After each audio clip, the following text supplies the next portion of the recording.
Good morning.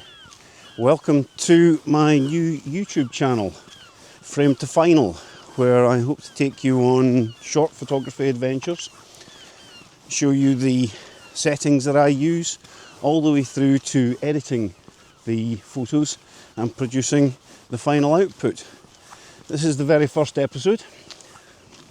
This is Wednesday the 18th of March, the equinox, not the equinox, the equinox, when we have equal amounts of day and night. And this morning we are down at Dunnottar Castle, where I hope to get a sunrise. It's a spectacular location on the northeast coast of Scotland, just south of Stonehaven, and I'm hoping, given the forecast, that we have a good sunrise.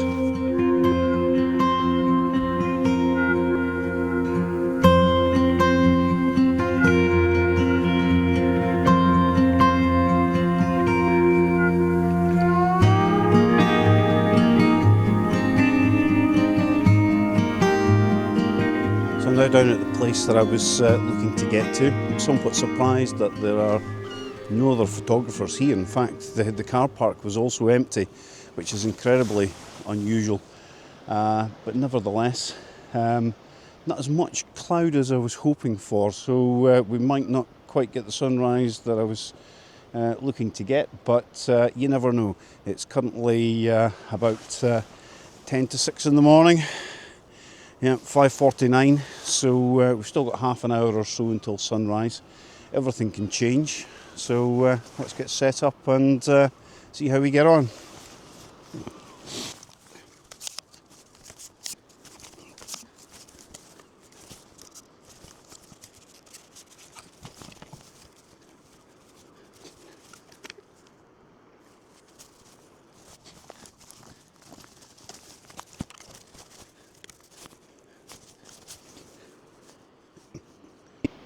Just to show you a little of the landscape around here.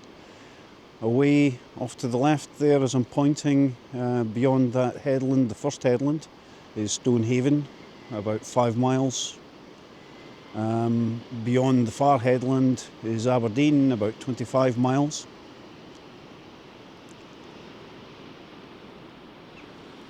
And just the most stunning location. We now do have one other photographer just on the top of the cliffs over there. Hope he's having a good morning.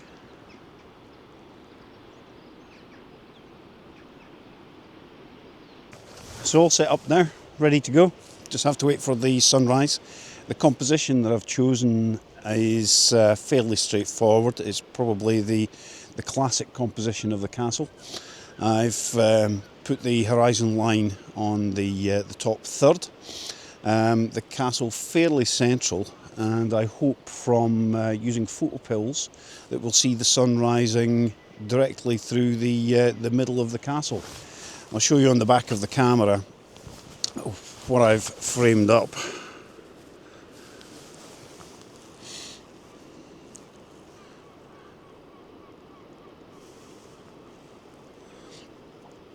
There we are. Let me brighten that up slightly for you. Here you can see the leading line of the path taking us up to the castle, and then hopefully when the sun rises we will see a beautiful sunrise on the horizon. But let's see how we get on. So I think that's it. Unfortunately, we didn't get the clouds over the horizon to give us those strong colours that we were after. But nevertheless, it's not bad. It's not bad.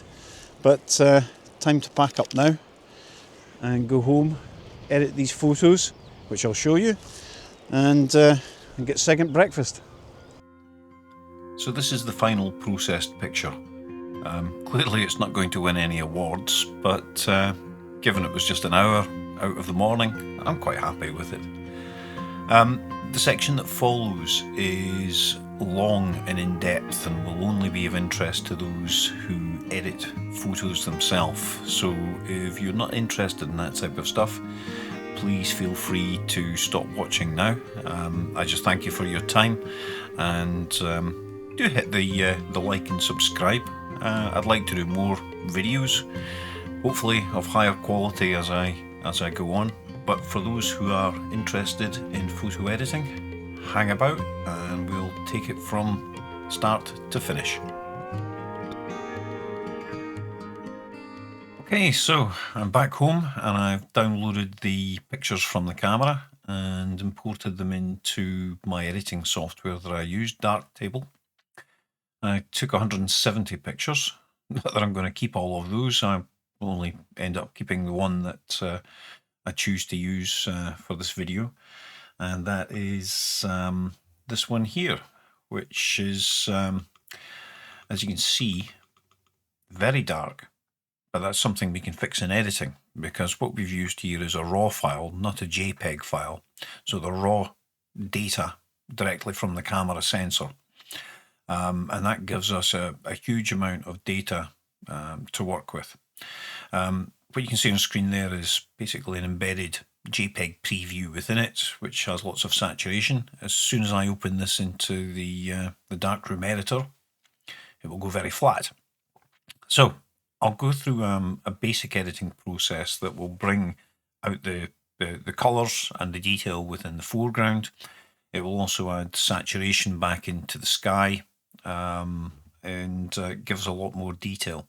This is not going to be an exhaustive walkthrough, because to do a good edit can sometimes take a couple of hours. So this will be just a quick run through. First things first, lens corrections. All lenses distort the image slightly, so as you can see here, that's just straightening things. I'll do a correction for chromatic aberrations, which is some colour fringing you can get around objects, almost like halos. I'll do a denoise, although this was taken at a low ISO of 100. When I raise up the shadows here, that can introduce some noise, so by using the denoise module, that will help us out. Next, I'll do a crop. As this is going to be used primarily for this video, we'll use a 16:9 ratio for YouTube, and I'll bring that in very slightly. We don't need too much of the sky, because, well, there wasn't much happening with the sky, but I want to be careful at the bottom here. You might not even be able to see it on YouTube, but there's a path leading up towards the castle. I want to make sure that that's retained, so we have a leading line into the picture. So something like that for the crop. Now I'll go into exposure and we'll raise this up really significantly. You can see the sun's gone red there. That's just an overexposure indicator that I have set on, but that's fine. We can bring that. We can correct for that later. So as you can see already there, we've brought the detail out in the foreground. It's still very flat, doesn't have any saturation, but again, we'll fix that shortly. I'm now going to go into the tone mapper. This sets the black point, the white point, and all the other shades in between, all the other tones in between. Initially, I'm just going to do an auto setting for both black point and white point and the shades in between. I might just raise the brightness within it very slightly as well. Those will have to still be fixed later on, but as an initial setting, that will do nicely. I'll then go into the tone equalizer module, set the midpoint fulcrums, and now I will raise the foreground slightly more again, minus 6.6, minus 6.7, so this is our dark tones here. I'll raise those very slightly, and our upper tones are sitting about minus 1.4 up to 0, so I'll bring these down slightly so we get slightly more detail within those. There we go. Now I'll change from this this view, which is basically a histogram view here, showing me from the darkest points to the brightest points. I'll change that across to this vector scope view, which shows me the colours and the amount of saturation that we have. Going to colour balance RGB, again from the masking point, tell it where the middle greys are. I'll now bring up the vibrance within that. You can already see some colour coming back in. Shadows, I'll give it a little. I don't want too much colour within the shadows because it was in shadow, and shadows typically don't have a lot of saturation. So a little bit of saturation in the mid-tones, and I'm going to give the highlights quite a lot of saturation, more than I would for most photos, but there you can begin to see the sky beginning to come back in again. That's not too bad. If we look at the vector scope though, we can see I don't think we've got a good white point there. I'm just going to change the white point.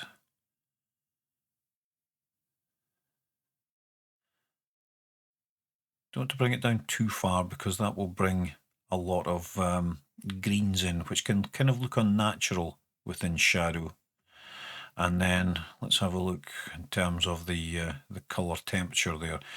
We could bring it very, very warm or very, very cold. It's finding that that point that we're happy with. If I turn on the white border, that helps me see. So that, to my eye, looks about good there.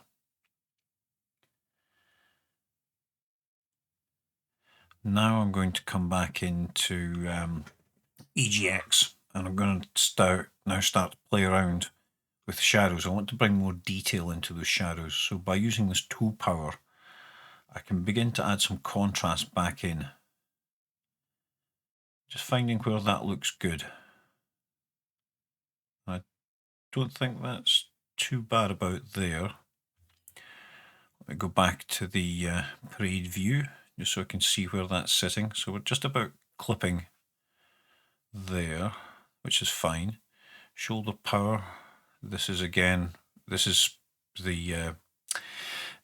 highlights. So I'm going to bring them up quite a bit. I don't mind almost blowing out the sun here. That's not too bad. Relative white exposure, I'm going to bring that down. Take the clipping indicator off so I can actually see where it's heading. Don't want to go too far here because it will break. If I have that sat somewhere around there, I might actually take some shoulder power out. And that will allow me to add a little more white relative exposure back in. There. And the tool power, let's just have a look at that again. Just looking at the detail within the shadows. This is probably all very difficult to see on YouTube because YouTube compresses the video and you'll be missing out on a lot of what I can see, unfortunately. Again, don't want to go too far. The blue clipping indicator there tells me that there's no colour information then left. It's just pure black. So I want a little bit of clipping. The very darkest shadows would be pure black. So something like that. And for the white exposure, I think that's pretty good. That's almost like I would have seen it when I was there this morning. I want to do a few more things though. I'm going to, I'll play with the sky a bit more in a minute because there was more colour in the sky than that. But let's first of all just add a little bit more light on the castle here. I can do that with another instance of colour balance RGB. This time I'll use a mask. And I'll just use an ellipse mask.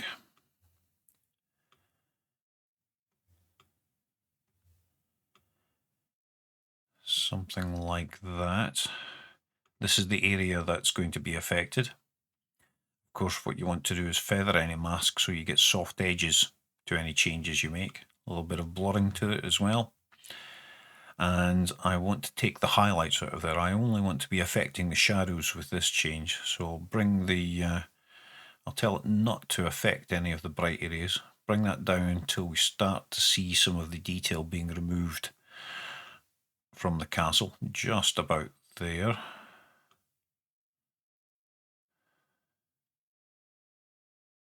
Something like that. I don't want to affect those sun rays. This is what I'm looking for. So something like that would be quite good. The other thing I don't want is the too much below the top of the plateau, the castle there being affected. So I'm going to add a second mask in here. Just a gradient mask, and then tell that to do an intersection between those two masks. If I can find the mask manager, intersection between them. So this just allows me to control the bottom of that mask. I'll feather it a little more.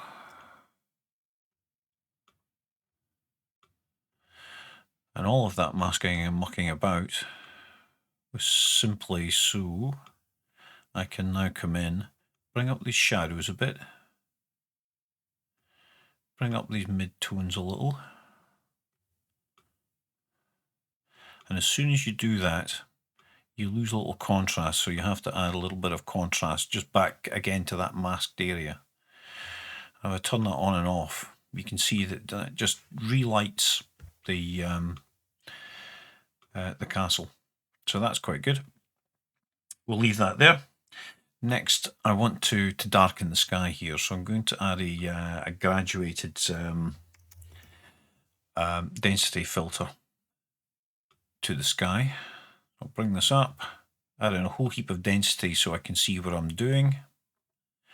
I'll then play with the hardness so I can see where it's affecting. You can see at the moment that's halfway down the castle. I'll bring that up until it's just above. Something like that. And I want to bring the warmth back into the sky as well. So I'm going to massively oversaturate it intentionally, just to see what colour I'm picking here. Make sure it matches with the rest of the scene. Something like that. Bring that saturation just to the point where I find it pleasing.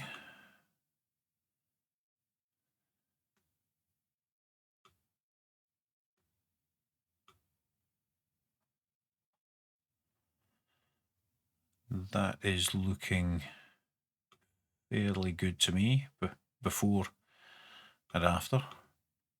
That's pretty much as I was seeing it to the eye. I'm just going to take it down very slightly, add a little bit more saturation in. I can bring a little more warmth into it. There we go. That's looking pretty good to me. Now, I'll add in a little bit more local contrast. And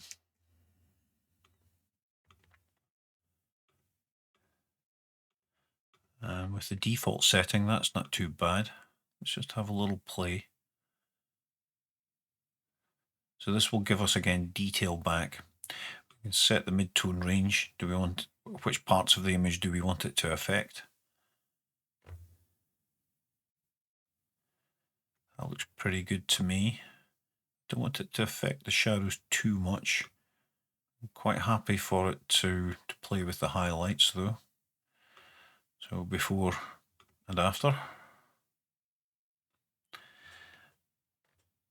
I now want to add in some further contrast with the contrast equalizer. This is a bit, if you use Lightroom, this is a bit like texture and clarity. So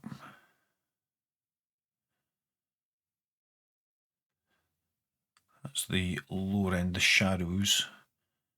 I'll give the highlights a little as well. before and after.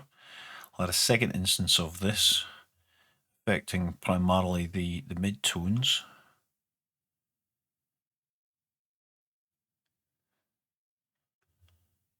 That looks about right. So again, before and after. All of these are subtle little changes, but they build up to something much bigger. That looks quite good.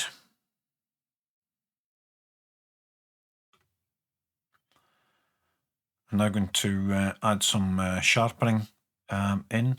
3 types of sharpening I'm going to use. First one is the demosaic sharpening. So this is at the lowest level, acting on the raw data itself. If we have a look to see what that's affecting, I'll reduce that effect. So we're not trying to sharpen the sky, it's just the yellow areas there that are being affected. That will do. Give that about 12 iterations. I will then add some diffuser sharpen with a preset I've made for myself, anti-aliasing sharpening, and lens deblur sharpening. So that's now the image really very sharp. If we zoom right in, give it a second to read the data.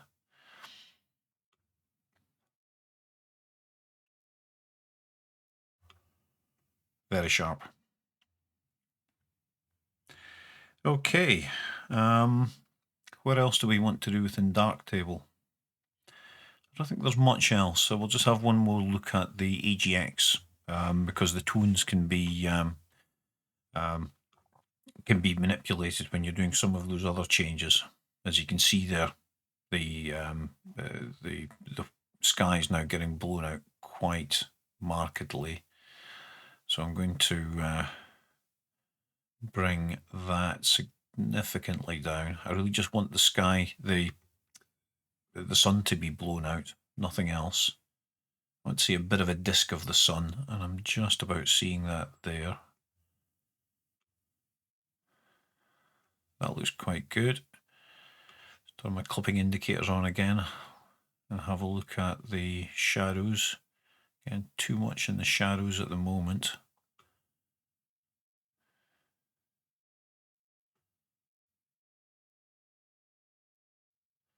And I think that looks quite good there.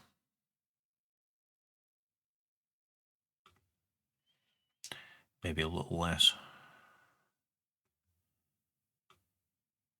Okay, one last change I'm going to make. I'm going to use another instance of color balance RGB.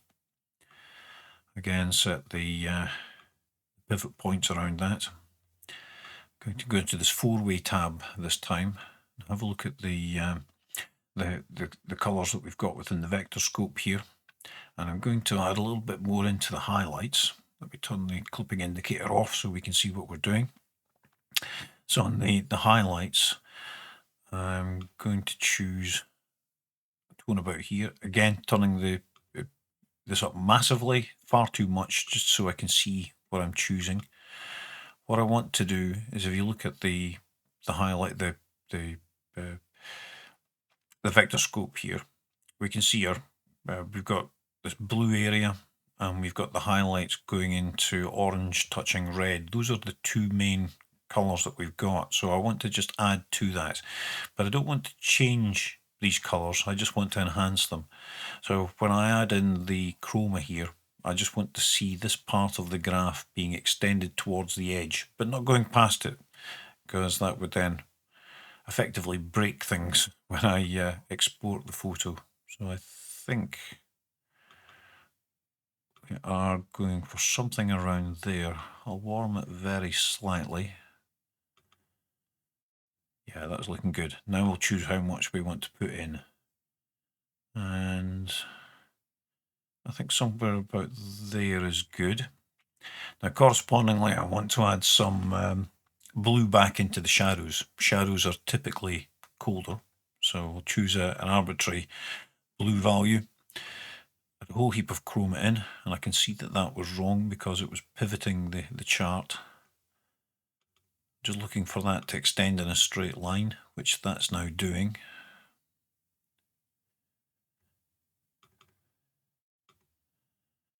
out there. And now we'll just add in a tiny amount just to cool it down very slightly. I'm going to do that with the mid-tones as well, which is the power here. So again, I'll choose that blue tone, add in a massive amount, which is going to be way too much. And then just move the hue until we're not affecting the overall colour within the image. Bring that back down and then up again, just so we can see it, just so we can kind of feel it. Now those are very subtle little changes, but if I turn that off and on, it makes a really significant difference to the picture. Maybe slightly overdone in the shadows. Remove that just a little bit, tiny bit from the mid-tones as well. I'm quite happy with that. The only other thing here is the greens. I think that there's too much green here. Within shadow, if you look at it with your eye, you wouldn't see the greens maybe quite as bright and as vibrant as they are within this picture. So I'm going to select the colour of the greens here. Something along these lines, I believe. Something like that. I'm just going to take the saturation of those and bring the saturation down just a touch.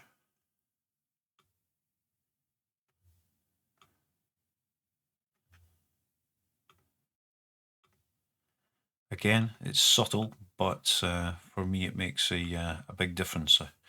It's slightly affecting the sky there, so what I will do is mask that out, just put in a linear gradient mask, which would affect that area. So I need to minus it off, make sure that the area of effect is only the ground here, and there we go. So that is the picture complete within Darktable, but there's still some further small changes that I want to make, and I will do that in a pixel editor. I'll use Affinity for that. So I'll export this as a 16-bit TIFF file in Adobe RGB, and that'll take a moment or two to export, and once it has, I'll load it into Affinity and we'll finish the photo there. Okay, so here we are in Affinity. I'll bring that the file in here, and there's a few things I want to fix. First of all, you can see down here there is this lens flare, which is pretty horrible. So we use the inpainting brush here. I can select that. Let's just zoom in a bit. Select that area, and bang, it's gone. There's a couple of little other spots here as well, which is just drawing my eye. Get rid of those. Anything else that I don't want to be there? Oh, there's a couple traffic cones here. We'll get rid of those. There is a sign here, which is just capturing my eye. And that looks pretty good there. Okay, I'm now going to do a little bit of dodging and burning. If we first of all do a burn here on the highlights, I just want to take a little bit off of the sky. So give that 13%, large brush, and just take it across the top. And that is, it's just darkened down the very top and desaturated the very top of the sky. I'm now going to take a little bit out of the edge. That'll just help bring the eye into the center of the picture. Tiny bit off the bottom. And now I'm going to do a bit of dodging on the foreground. Maybe just on the mid-tones here.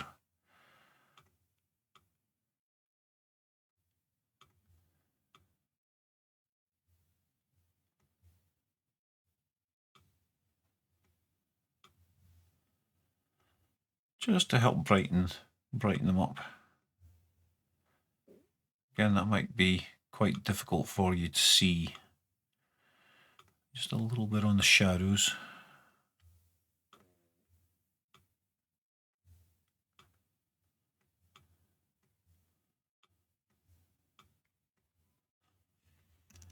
Just the size of that. And these are just tiny finishing touches. What I do want to do is accentuate two areas of this. The path, so I'm going to take the brush really quite small. And I want to brighten up this path, because that is a leading line.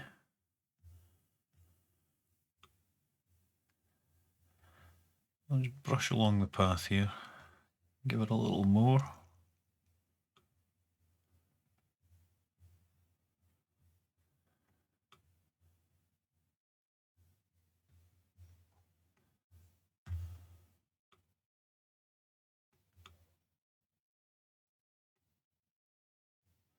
I think I'll have to do this twice.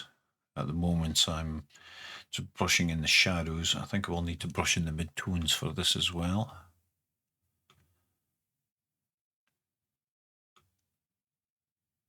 Yeah, that's better.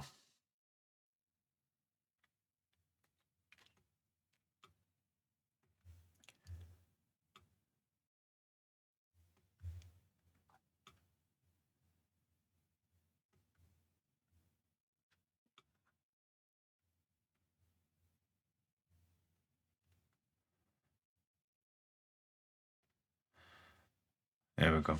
I mean, it's a very subtle change again, but it allows you to, the eye to pick out the path just much better. The other thing that I want to do in the mid-tones here is these light rays. I just want to make them stand out a little more than they are. So again, just on the mid-tones, I'm just going to brush those in.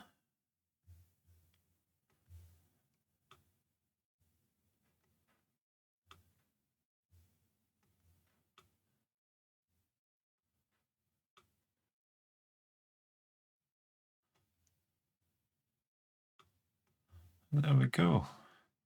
That, to me, for a very quick edit, is probably about where I want it to be. Maybe just dodging these shadows slightly more.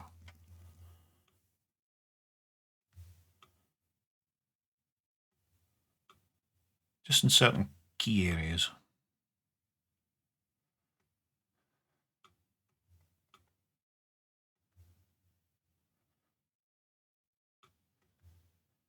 Good. That's it now. I'll now export that and I'll put the final picture up on screen.